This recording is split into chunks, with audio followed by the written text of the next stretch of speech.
анами деҳаи мо анами дашт иминои дашти Темуртакон. Темуртакон яъне чӣ? Темуртакон вақте ки ҷанги Амир Темури Ланг мешава, аммо вақте Темуртакон мондагиай ба як гуфте. Аки ира таърих худаш гувоҳаю чизе ки мо шинидем то ба ҳозир ба мо омада ина. И шайдак айни ҳол дар дашти Темуртакон қарор дорем. Анами даштое ки шумо мебинед, ама ба дуруни қишлоқ ҳам хел ҳамаш дашти Темуртакон буд. қаллаи Сантуда иҷа қалла меган. Иҷа қалла. На сари қалла биромадем. Иҷа ай падари Рухшона буд. Ай Раксана ҳаст, айку Раксана. И қалла ҳам падари ҳама буд ин иҷада. салому дуруди бепоён ба кулли ҳамватанон, ба кулли форсзабонони рӯи дунё. дар куҷое бошед набошед, худованди бузург нигоҳбони ҳамаи мо шумо бошад. анами даште ки шумо мебинед дашти Темуртакон ном дорад. дашти Темуртакон анами ба теппаҳо мебирояд. анами деҳаи мо анами дашт иминои дашти Темуртакон. Темуртакон яъне чӣ? Темуртакон вақте ки ҷанги Амир Темури Ланг мешава, ҳаминҷода меоянд, ҷанги калон мешава, ҳаминҷода маҳалла будай, қишлоқ будай, ҳама тоҷикнишин будагиянд. ҳама меояд як ним ҳамин хел кушта мераванд. ҳозир ман ба шумо тамоми ҳамун шаҳидоро ба навор мегирам. тамоме ки дар ҳамин ҷанг ай дунё гузаштагиянд, гирди ҳамаша маҳкам кардагиянд дар ҳамин дарни қишлоқи мо ай. Бисёр ай маҳоли ҳамаша ба навор мегирам, пешкаши шумо мегардонам. ҳамин хел Темуртакон ҳамин хел зада мераванд. айрӯи нақли момо бобо, айно нақли кампирафсонаҳо, ҳамин ҳаморо ман чизе ки дар ай кӯдаким то ба ҳозира шинидам ва мерам нишон метам шумо да ҳам нақл мекунам ки чӣ гапу чӣ хабар ай. ҷанги Темур дар анамиҷа гузаштагиай иҷа ҷое буд ки вилояти Хатлона дар Душанбешаҳр пайваст мекарданд. айрӯи дарё фақат ҳамиҷа мегузаштанд тамом. раҳе ки вилояти Кӯлоб ита мегузаштанд, Арал мерафтанд. Арал яъне Кӯйбеш, ҳозир айни ҳол Абдураҳмони Ҷомӣ меган. Рост мегузаштанд Абдураҳмони Ҷомӣ хати мерафтанд бозори Душанбе, яъне ки қалъаи Ҳисор. як ҷой мерем дидан мекунем. оҳо ҳама 100% зинда бош. худованд нигоҳбонмон, як ҷой мерем дидан мекунем. ба нақлу ба ривояте ки мо шинидем то ба ҳозир, ман инҷа бисёр меомадам, кӯдаким дар ҳамиҷа гузаштагиай. инами шаҳидаке ки мо мебинем, ин шаҳидак ҳамаш аммо вақте Темуртакон мондагиай ба як гуфте. аки ира таърих худаш гувоҳаю чизе ки мо шинидем то ба ҳозир ба мо омада ина. ин шаҳидак рости гап ин шаҳидака ин иҷада бо медони чӣ кор мекунад? иҷада нехайна ҳамсояи худаш ҳастай, мега ки ма ҳар вақт ба ҳаққаш нон мекунем мега ва ина ин хоке ки дора бисёр барои овзахм як ба як ай меган. Овзахту шукуфу ҳаму шукуфу овзахт ҳамаш. Овзахт ҳама саи шукуфедам ҳар душто. нахе бо ҳамсоя бо нафсар мефаҳмад. ассалому алайкум. раис хуб ҳасти? чӣ ҳасти? ай соле ки мо кӯдак будем ҳамин шаҳидак ҳаст. дар ёдам аста ки кампирако мегуфтанд ки ягон овзахмеш ягон чӣ мешид рӯӣ мекардам ҳаминҷа. дар ҳақиқат буд ҳамин коро ки овзахморо соз мекунад. овзахм мебирояку хокшам бисёр одамо меоянд ҳаминҷа хурумча мекунанд, ҳафт хурумча мекунанд, мемонанд қоқ шид ҳаму қоқ мешавад. ха ин як чиз аст ки ихлосу халос мегӯянд. ихлосу халос ҳамин ин чизо ай қадим ай бобоамон мегӯянд. ин шаҳидакаш ихелай ана ки бо мерем оз бома дар ҳамин деҳаи Сантудаи мо ин Темуртакон бисёр шидагиайда. ҳозир ман ҳар якамоша бо гуфтан мегирем ки чӣ гапай. ҳазор омад. майли саломат бош. хоб ҳазор омад. гап гап нест, ҳазор омад. меоем иҷа бачаҳо бо дигари шаҳидакаш мерем. ҳозир бест меоем ҳозир бест хе меоем иҷа вақтшда гуфтем ки узбаграҳа мегуфтем ина.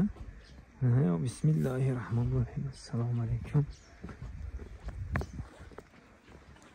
салому алайкум. меоем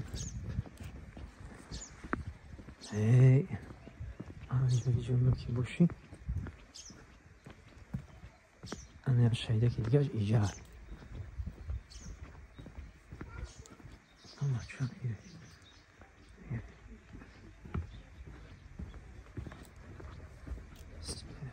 الرحمن الرحیم.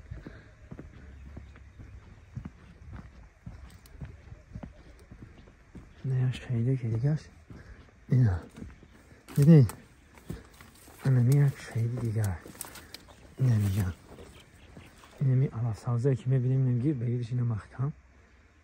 خب دیدین گیر بگیرش محکم نه گیر بگیرش محکم که اینمی شیده کردیم. بسم الله الرحمن الرحیم. این رو همشو شهید کردیم وقتش جاره خونه هم مسکویچ دیده اینا مسکویچ اینه شهیدک. خب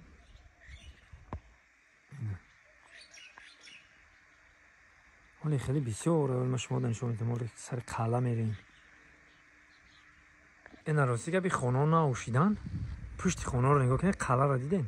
این قلا از هم تمگذاریم خونه خیلی در مرور زمان اینجا هم قشلاق شد رفت. اینجا هم قشلاق شد رفت از این تمگذاره. کوچکار همیجا کوچکار اره خونهش که نیست بفکر من قفای کارم اینجا قلعه دیده مچو ای قلعه چی بازی افتو کرده در آن وقتای پیش ما گودک بودیم هرچی می افتان ای قلعه این قلعه رو ببرویم. بسم الله الرحمن الرحیم. قلعه سنتودا اینجا قلعه میگن اینجا قلعه نه سر قلعه بروم اینجا ای پدری رخشانه بود ای رقصانه هست ای که رقصانه این قلعه هم پدری همه بودیم اینجا ده شقرگی بود. ما وقتی می اومدیم کودک بودیم اون وقت با جو شاگ میکردیم اینجا بعد هوار کردن اینجا گندم گلگو میکردن اینجا هوار کردن مایده این همه قلعه ده بالا همه قلعه ده همه خیلی وای به اینجا چیه مه خلاصه گپ اینا اینم طوری قلعه می اومدن هم خیلی مردک تماشا میکردن طوری قلعه هم اینجا همشا پادشاه نگهبانی میکرد. پدر همون رخشانه که رقصنه حاضی در خوجند نه حاضر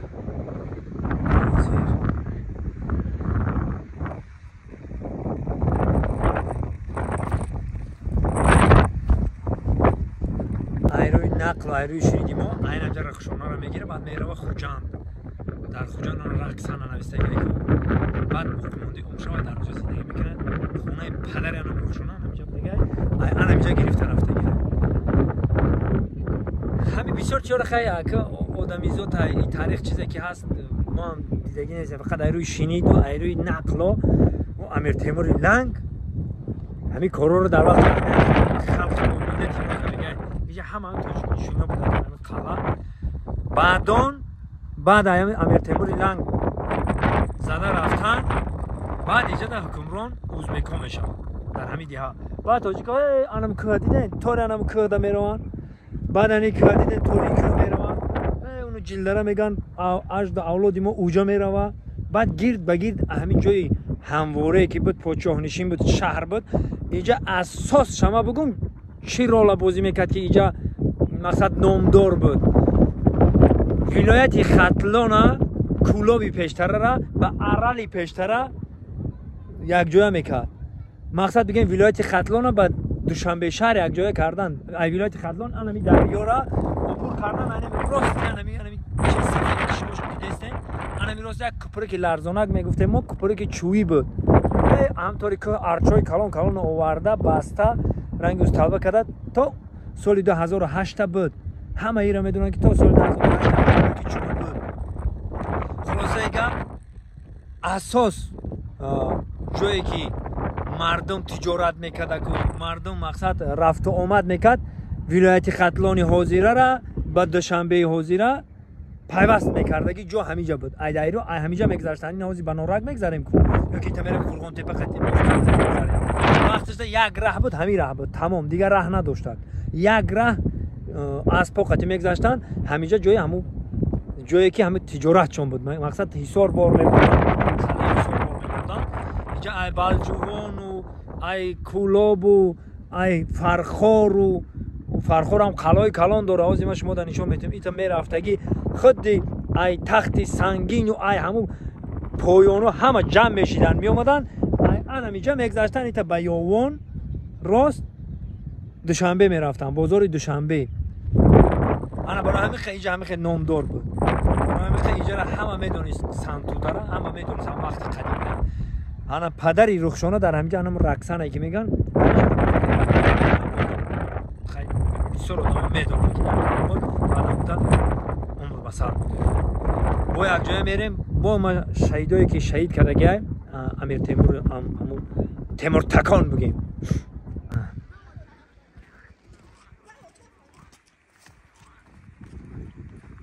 اینجا همه وقت هم یک راه هست یک پیراه همه وقت هست که میای اینجا رو تماشا کرده اینجا کم جای تاریخی های دهه سانتوده ده مقصد که میای اینجا رو تماشا کرده میری تا اون طرف هم این پایان با غارو هستن غاروی که مقصد خر و گاو مقصد که ممکن جایی که بجا شوه که پادشاه ها بود نامعلوم غار هست در این پایان غار بسیار نشان دادگی هم اینه برادرها این حال در دشت تیمور تکان قرار داریم این دشت هایی که شما میبینید اما بدرونی قشلاق هم خیلی همش دشت تیمور تکان بود انا دوستان عزیز جایی که محله که خمور رفته اینجا همه نوبونای این محله همه نوای دوستان عزیز سلام علیکم سوز چیزی کارو خوبه همینجا سلام علیکم سوز همینجا شهیده کلان داشتیم که جوشی شهید بود گور کنن هیچ گپ نداره خان همین 40 ساله که گذشت کو منزل داره 40 سال که گذشت وای میکنن ممکنه که هوار کنی جاش خونه کنی ممکنه چی اون خونه طرف این همیشه جایی که خونه که اندوه داره ایر شیندی ما یک از کات مرد هم خیلی با یک از دیگه نه مقصد خیلی که در این خبگی روی زمین همه شهید و همه مگه استخوان یافتن بردن گور کردن در تاویستان و خلاصه گفت همه خشیده این نمیجه ده یک خوبچه استخوان یافتن اینجا وقت ظاهری کمپیر افسانه انا جایی که خونه که شما میبینید اینجا شهید بود شهید بلند اینجا خیلی دو خونه هم خیلی بلند کردگی بود بلند بود هروی نقلا میگفتن که مرده را در همجا غنک زدگی هم غنک با چه بفهمونم غنک یعنی که این گندم ما درام میگیم طرف سرک که درون میمونیم چون چون مال و حال نخره گفته که تال میزدیم بلندش میکردیم میست تو با گفته مقصد گلگو کردن مونو همه خیلی مرده را که رنگ یعنی غنک میزنن که تال میزنن همه خیلی غنک زدگی بودن میگه مرده همینجا شاید کلون همینجا بود نه هوار کرد جوز خونه کردن تو بازی نمیشه همین خونه ایستوده خلاصه اگر در همینجا برنامه رو با آخر میرسونیم دوستای عزیز خیلی اینجا در اینمی برادرای ما هستن زنده و سربلند باشه خدا نگهبانتون سلام علیکم زنده باشه این بود قصه تیمور تکان در دهه سانتوده امیر تیموری لنگ